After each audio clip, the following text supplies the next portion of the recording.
Saludos hermanos del canal Profecía Presente y amigos y radio oyentes de radioelcamino.net. Un servidor Carlos Arias, hablándoles desde España. Bien, este es un estudio del Daniel capítulo 3, titulado La Bestia de Oro. Esa bestial estatua que erigió el rey Nabucodonosor, como vamos a ver. Una historia de adoración hacia el verdadero Dios y adoración idólatra a todo lo que no es nuestro verdadero Dios. Aquí vamos a ver también una enseñanza sobre la fuerza, la convicción. Aquellos tres muchachos junto a Daniel que no cedieron en el capítulo 1, no ceden en el capítulo 1 ante la comida y la bebida del rey y sus convicciones, aquí los vemos con mucha más fuerza. Vamos a empezar con este estudio, como les digo, titulado La Bestia de Oro. Bien, el rey Nabucodonosor mandó la construcción de una estatua de oro para erigirla en su imperio. Y vamos a empezar leyendo el versículo 1 de este capítulo 3 de Daniel. Nos dice: el rey Nabucodonosor hizo una estatua de oro, cuya altura era de 60 codos y su anchura de 6 codos. La levantó en el campo de Dura, en la provincia de Babilonia. Algunos comentarios bíblicos, dice, bueno, y esto ya se sabe, que la imagen de la estatua que se erigió era la imagen del propio Nabucodonosor. En el capítulo 2, el rey tuvo un sueño con una estatua. En la revelación que Dios le dio a Daniel, la cual le mostró e interpretó al rey, la estatua estaba compuesta por 4 diferentes metales, que simbolizaban a 4 reinos, 3 de los cuales eran los que sucederían al reino de Babilonia. Era el primero, formado por oro. Daniel es lo que le dijo al rey Nabucodonosor, que esa cabeza de oro era él, su reinado. Daniel explica esto al rey y le confirma que la cabeza compuesta de oro representaba a él y su reinado. Así que posteriormente él sabía que iba a ser derrocado por otro reino que iba a suceder a Babilonia. Posteriormente otros 2 más, pero estaba preocupado, ¿verdad?, por este imperio que iba a venir a derrocarlo, tal como predijo Daniel. Lo que el rey estaba manifestando y afirmando ahora en el capítulo 3, con esta estatua de oro por completo, es que su reinado iba a perdurar para siempre. Se negaba a admitir y aceptar que otro reino iba a derrocarlo. Y esto quería que quedara claro y que diera constancia a toda Babilonia. Pero recordemos cómo se comportó el rey Nabucodonosor al final del capítulo 2, tras serle revelado e interpretado el sueño. Leamos, capítulo 2, que nos dice en el versículo 46 y 47, nos dice: entonces el rey Nabucodonosor se postró sobre su rostro y se humilló ante Daniel, y mandó que le ofreciesen presentes e incienso. El rey habló a Daniel y dijo: ciertamente el Dios vuestro es Dios de dioses, Señor de los reyes, el que revela los misterios, pues pudiste revelar este misterio. El rey se postró y reconoció que el Dios de Daniel era el Dios de dioses y Señor de señores. Lo que ocurrió aquí fue que entre el suceso que narra los versículos 46 y 47 del capítulo 2 y el versículo 1 del capítulo 3, se considera, se calcula, según los historiadores, que pasaron entre 20 y 25 años. Al igual que en el capítulo 1 el rey halló a Daniel y a los 3 jóvenes 10 veces mejor en sabiduría e inteligencia, luego no recordó ni pensó en eso para recurrir a ellos para que interpretaran el sueño ya del capítulo 2, sino que recurrió a los adivinadores.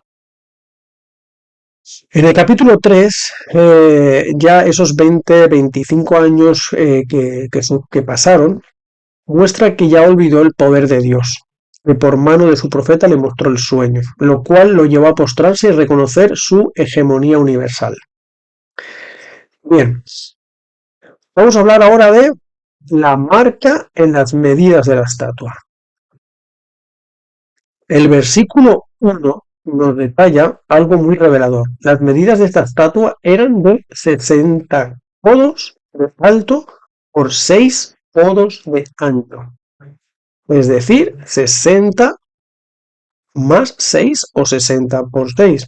60 en decenas, 60 en decenas, que son 2 dígitos, y 6 en unidades, que es un dígito, sugieren 3 dígitos sobre una base de 6. Es decir, esto sería el 666. Aquí vemos la adoración a esta estatua. Era una adoración totalmente satánica, totalmente contradictoria a la verdadera adoración y idolatría de la más infame.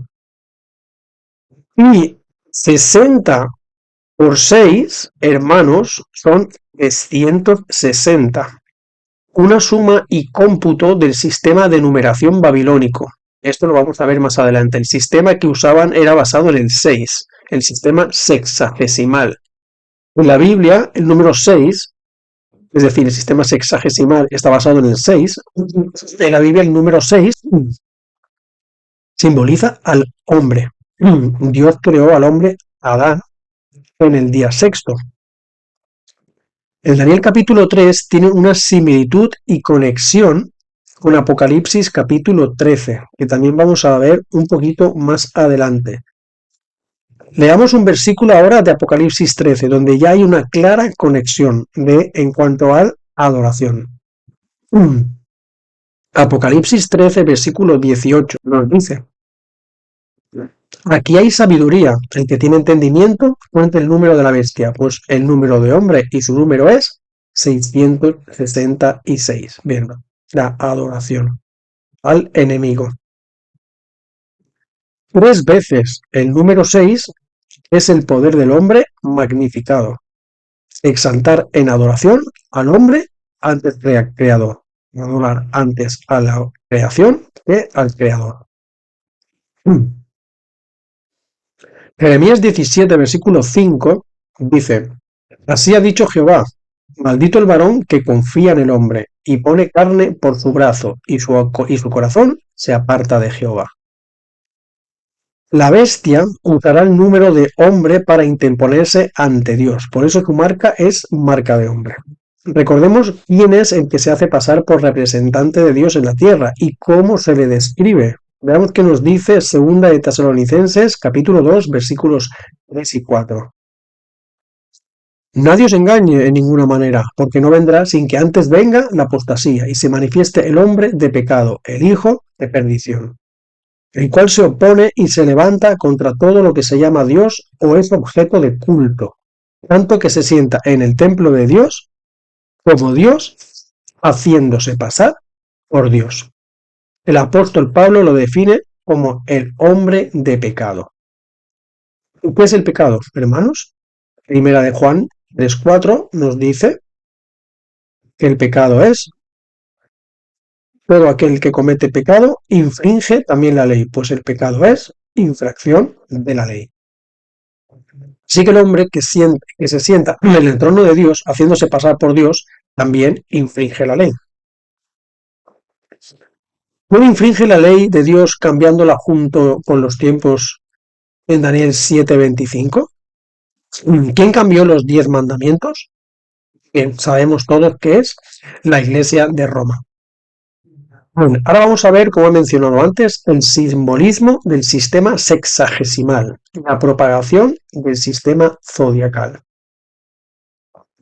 Los babilonios asignaron el recorrido del Sol en 12 posiciones o puertas. Estas posiciones las asignaron a cada mes del año. Y esas 12 posiciones y meses los asignaron a su vez al zodíaco, según sus constelaciones y astros. Los babilonios eran grandes astrólogos, como deja constante ya el capítulo 1. Ellos fueron también los creadores del sistema zodiacal. Cada posición o puerta estaba subdividido en 3 habitaciones, formando en total 12 puertas. Es decir, 12 por 3 habitaciones, 36. 36 posiciones astrológicas del zodíaco. En cada una de estas 3 habitaciones había representado un dios babilónico, un total de 36 dioses menores, los cuales eran manifestaciones del dios solar. Estos dioses menores rotaban alrededor del dios mayor, es decir, el dios Sol. Este origen del zodiaco y el dios Sol fue transmitido posteriormente a todas las culturas paganas. Vamos a ver lo que consideró Dios una de las mayores abominaciones cometidas por el pueblo de Israel. Leamos Ezequiel capítulo 8, versículos del 15 al 17. Luego me dijo: ¿No ves, hijo de hombre? Vuélvete aún, verás abominaciones mayores que estas. Y me llevó al atrio de adentro de la casa de Jehová. Y aquí, junto a la entrada del templo de Jehová, entre la entrada y el altar, como 25 varones, sus espaldas vueltas al templo de Jehová, y sus rostros hacia el oriente, y adoraban al sol, postrándose hacia el oriente. Y me dijo: ¿No has visto, hijo de hombre? ¿Es cosa liviana para la casa de Judá hacer las abominaciones que hacen aquí? Bien, abominación mayor, en el versículo 15, para Dios es adorar al sol. En Ezequiel 8 narra cómo el pueblo de Israel en el mismísimo santuario estaban cometiendo un conjunto de abominaciones. Pero para Jehová, el adorar al sol lo llama abominación mayor. Bien, los babilónicos y su sistema sexagesimal y su conocimiento del zodiaco, todo se basaba en la adoración al sol. Alejandro Magno, un reconocido y gran seguidor de lo místico, adoptó el sistema zodiacal babilónico y lo propagó por toda Asia. Roma siguió estas tradiciones y nombró a los meses del año y a los días de la semana con nombres de planetas. Constantino el Grande introdujo esas tradiciones paganas incluso en el cristianismo. Roma asignó a cada día de la semana un planeta, siguiendo el paganismo babilónico.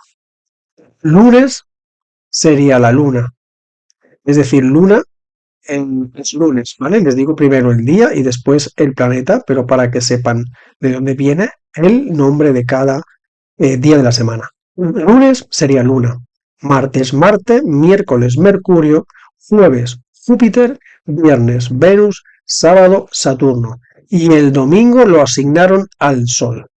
¿Qué significa domingo en inglés? Amigos oyentes de la radio, sobre todo que no conozcan esto, pues nada más y nada menos que Día del Sol. Domingo en inglés es Sunday, Día del Sol. ¿Quién declaró el domingo como día de descanso? El emperador Constantino en el año 321 emitió un edicto declarando el domingo como día de descanso y lo llamó el venerable Día del Sol. Vean la conexión que hay de la adoración al sol con el domingo. Todo proviene de fuentes paganas, todo proviene de Babilonia, se fue infiltrando en cada reinado pagano hasta el día de hoy. ¿Y a quién se venera el domingo? Pues es al sol y a Roma. ¿Cuál es el día que instituyó Dios a Roma como el día de descanso? Es el día séptimo, sábado, no el primer día, domingo. Está en Génesis 2, versículos de 2 al 3 y Éxodo 20, versículos del 8 al 11. Lo más increíble viene ahora, hermanitos y amigos. Sumando los 36 dioses al que adoraban durante toda esta rotación del sol los babilonios, en una suma continua, es decir, sumando esos 36 dioses, sumándolos de tal manera que dices 1 más 2 más 3 más 4 más 5 más 6 más 7 más 8, llegando al 36, el resultado de la suma no es más ni menos, hermanos, que la increíble cifra del 666. Vean hasta qué punto el conocimiento de Babilonia es totalmente calculado para la adoración al sol y a la oración a Satanás. Y esto se ha ido inculcando durante todas las culturas. Es decir, nosotros tenemos ahora esos nombres de esos días de la semana y todo el mundo conoce lo que es los signos zodiacales. Todo esto viene de la mano del enemigo. Vean la conexión tan tremenda que hay. Este es el misterio y simbolismo que se encuentra detrás del sistema sexagesimal. usado en las medidas de la estatua de oro, a la que todos debían venerar y adorar en Daniel capítulo 3, la misma adoración que nos muestra el libro de Apocalipsis. Adoración a la bestia, que tiene el número de hombre. Esto está en Apocalipsis 13, 18. Bien, veamos el lugar. El lugar donde fue erigida esta estatua. La estatua se levantó en la llanura de Dura, según el versículo 1 que hemos leído al principio del estudio. Según los estudiosos de la historia y arqueología bíblica, posiblemente el valle de Dura sea el mismo que el valle de Sinar, mencionado en el capítulo 1 de Daniel. Lugar donde fueron a parar los utensilios de la casa de Dios y donde se erigió también la torre de Babel, es decir, zona y lugar totalmente pagano. Por lo que los tres sucesos tienen la connotación de confusión y rebeldía, podría ser muy posible que se llevara a cabo en el mismo lugar, donde así su mensaje quedaría proféticamente conectado. Bueno, el rey Nabucodonosor lo que quiso al erigir la estatua en este lugar es que al ser una gran llanura, hasta las personas que más alejadas se encontrarían de esa imagen apreciaran también su impotencia, su imponencia.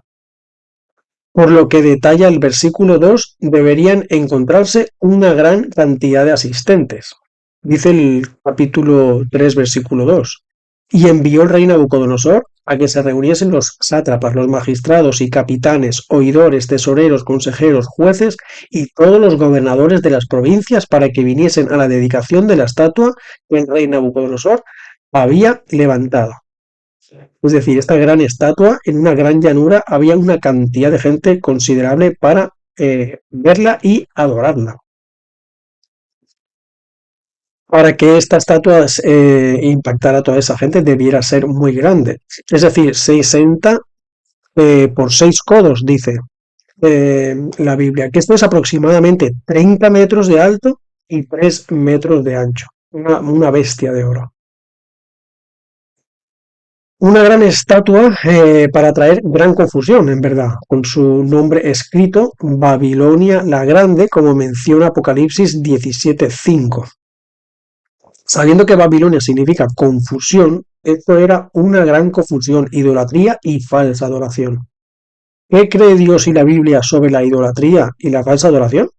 Bien, veamos Éxodo 20, versículos 3 al 5, nos dice: no tendrás dioses ajenos delante de mí. No te harás imagen en ninguna semejanza o de lo que está arriba en el cielo, ni abajo en la tierra, ni en las aguas debajo de la tierra. No te inclinarás a ellas ni las honrarás, porque yo soy Jehová tu Dios. Es el primer mandamiento. Y Levítico 26, versículo 1 dice: no haréis para vosotros ídolos ni esculturas, ni os levantéis estatua, ni pondréis en vuestra tierra piedra pintada para inclinaros a ella, porque yo soy Jehová vuestro Dios. Bien, ahora vamos a ver una conexión que hay entre Daniel 3 y Apocalipsis 13. Daniel 3 y Apocalipsis 13 están conectados. Como digo, Daniel 3 y Apocalipsis 13 están conectados y tienen una similitud en su mensaje profético. Estos dos capítulos tienen este mismo mensaje. Si nos fijamos, el Daniel 3, versículo 2 y Apocalipsis 13, versículo 12, los dos versículos nos hablan de una unión de iglesia y Estado.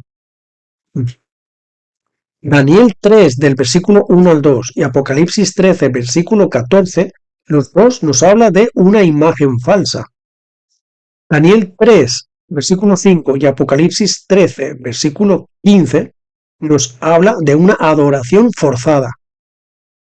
Y Daniel 3, versículo 6 y Apocalipsis 13, versículo 15, nos habla de la pena de muerte por no adorar a esta adoración falsa. Bien, no os voy a leer los versículos en cuanto a la unión de la iglesia y Estado, en cuanto a la imagen falsa y en cuanto a la adoración forzada, pero sí que les voy a leer en cuanto a la pena de muerte, que es lo que viene posteriormente, nos explica el capítulo 3 de Daniel. Dice Daniel 3, versículo 6, y cualquiera que no se postre y adore, inmediatamente será echado dentro de un horno de fuego ardiendo. Y Apocalipsis 13:15, para que veamos la conexión, dice, y se le permitió infundir aliento a la imagen de la bestia, para que la imagen hablase e hiciese matar a todo al que no la adorase, no la adorase. Como muestra al final del capítulo 3 de Daniel, la templanza y carácter de los tres muchachos ante esa falsa adoración es la enseñanza y ejemplo que se debe tener en el fin de los tiempos, ante la falsa adoración que muestra Apocalipsis 13. Bien, en Daniel capítulo 3, los tres muchachos no ceden ante la adoración falsa, no se inclinan ante esa adoración. Bien, ahora vamos a ver también en el capítulo 3 de Daniel la importancia que tiene el simbolismo en la música. La música juega un papel importante en esta falsa adoración. Daniel 3, versículo 4 al 5 dice, y el pregonero anunciaba en alta voz, mándese a vosotros, oh pueblos, naciones y lenguas, que al oír el son de la bocina, de la flauta, del tamboril, del arpa, del salterio, de la zampoña y de todo instrumento de música, os postréis y adoréis la estatua de oro que el rey Nabucodonosor ha levantado. El pregonero manda que al son de los instrumentos se postre y adoren a la imagen. Esa es la señal que da paso a la falsa adoración, al son de los instrumentos. Hoy día muchos pregoneros en iglesias modernas dan énfasis a la música como elemento clave del culto. Iglesias en las que hay largas sesiones de música y tan solo un breve espacio para la palabra de Dios. Incluso hay eventos donde todo es un espectáculo y no hay sermón. Hay iglesias donde se elimina el púlpito y se sustituye por un escenario, dando a la música la prioridad ante la palabra. El centro de atención de una iglesia no debe ser un escenario, hermanos, debe ser el púlpito. La iglesia, de puertas hacia afuera, es el atrio. De la entrada hacia adentro es el lugar santo y el púlpito es el lugar santísimo. Vemos tristemente en lo que se ha convertido esas iglesias, en un espectáculo y sentimentalismo muchas veces desbordado, donde se va a buscar una experiencia personal y emocional, sin diferencia alguna con un espectáculo de música secular. De hecho, incluso hacen uso de los mismos instrumentos. Hablemos un poco de los instrumentos. Los instrumentos que se describen en Daniel 3 posiblemente se usaban para alabanzas en esos tiempos, al ser instrumentos de cuerda y viento, pero hay uno de ellos que no se usaba para la adoración, el tamboril, que es mencionado.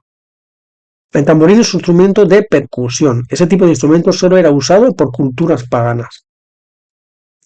Los sonidos contundentes y repetitivos se usan en ritos, rituales y danzas en las que se busca estados de trance. Es conocido esto en cualquier cultura. Pero en adoración directa al Dios verdadero, esto no se encuentra, ni en las Sagradas Escrituras, ni en la historia de Israel. Muchos alegan hoy que en las iglesias hay instrumentos modernos, pero el simple hecho que los tiempos han cambiado y lo hemos adaptado a la iglesia.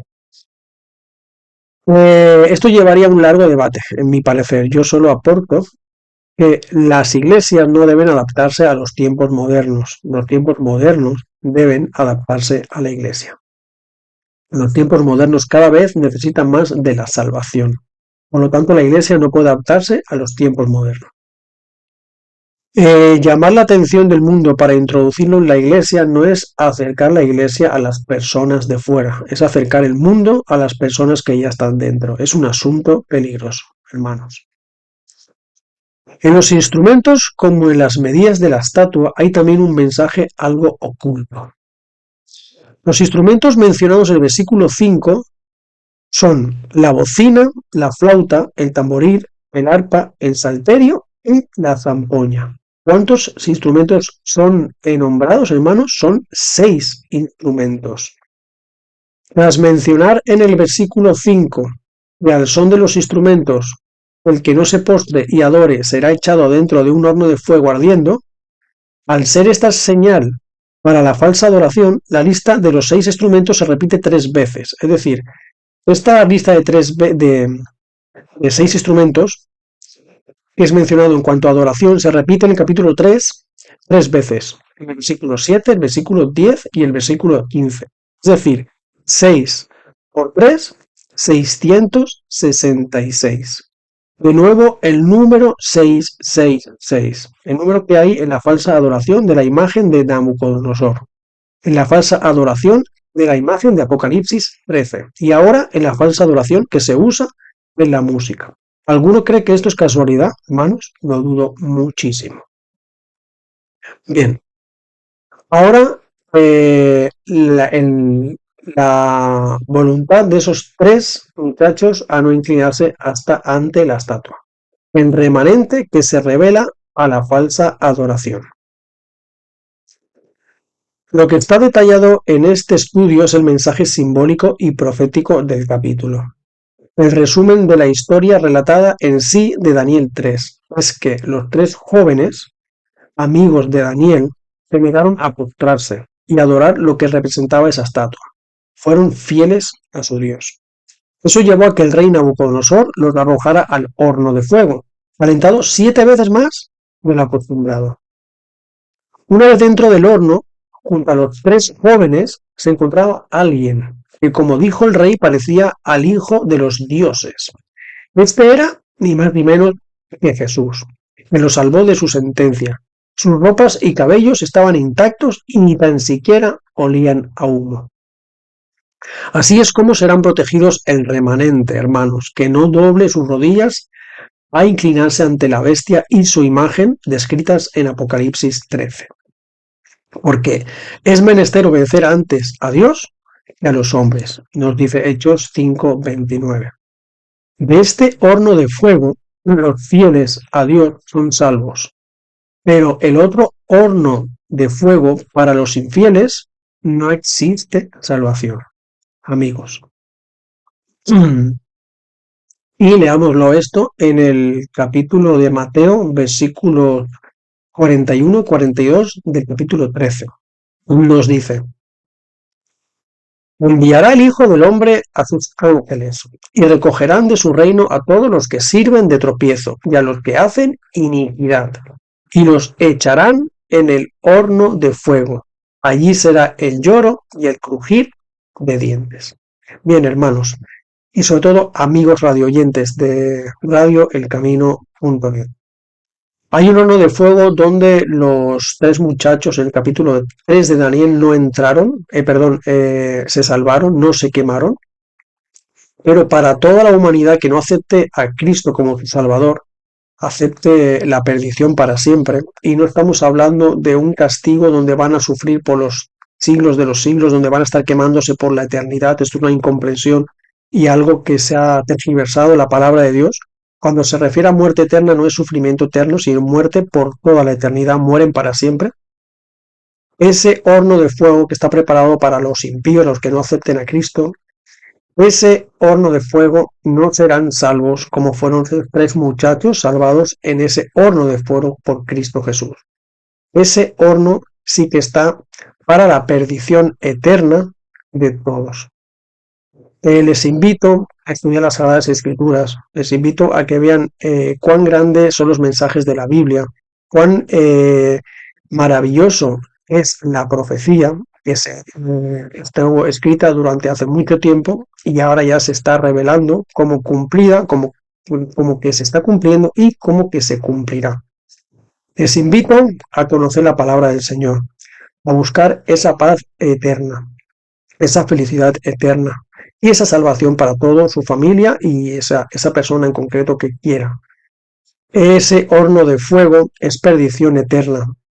Pero nos dice el versículo 41 de Mateo: enviará el Hijo del Hombre a sus ángeles y recogerán a su reino a todos los que sirven de tropiezo y los que hacen iniquidad, y los echarán en el horno de fuego, y allí será el lloro y crujir de dientes. Pero el versículo 43 de este mismo capítulo 13 está la esperanza para no caer en ese horno de fuego. Y les voy a leer para terminar este estudio, hermanos. Mateo, versículo 43 del capítulo 13. Nos dice: entonces los justos resplandecerán como el sol en el reino de su Padre. El que tiene oídos para oír, oiga.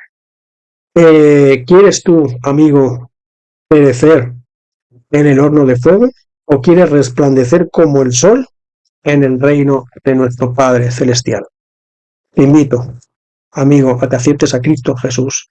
Te invito a que hagas un planteamiento en tu vida. Te invito a que veas que hay algo más allá. No hemos venido a este mundo a sufrir y padecer. Estamos aquí de pasada y podemos ir a la verdadera vida eterna. Esto es un sufrimiento. Y para nosotros, los que aceptamos a Cristo Jesús, tan solo ha dejado ser un lugar de peregrinaje y una preparación para ese lugar. Pero para los que no, simplemente se acaba todo aquí, en este mundo de sufrimiento, de dolor, donde hay felicidad también, pero realmente seamos conscientes y seamos realistas. La felicidad no te la da el dinero, no te la da las drogas, no te la da el juego, no te la dan los vicios, no te lo da incluso una pareja. Todo eso es efímero. La verdadera felicidad vino Cristo Jesús a darnosla a todos gratuitamente.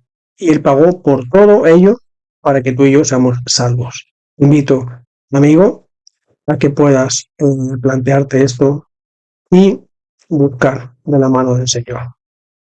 Bien, les deseo lo mejor y nos estaremos escuchando en otro sermón. Bendiciones para todos. Que el Espíritu de Cristo esté con todos ustedes. Maranata.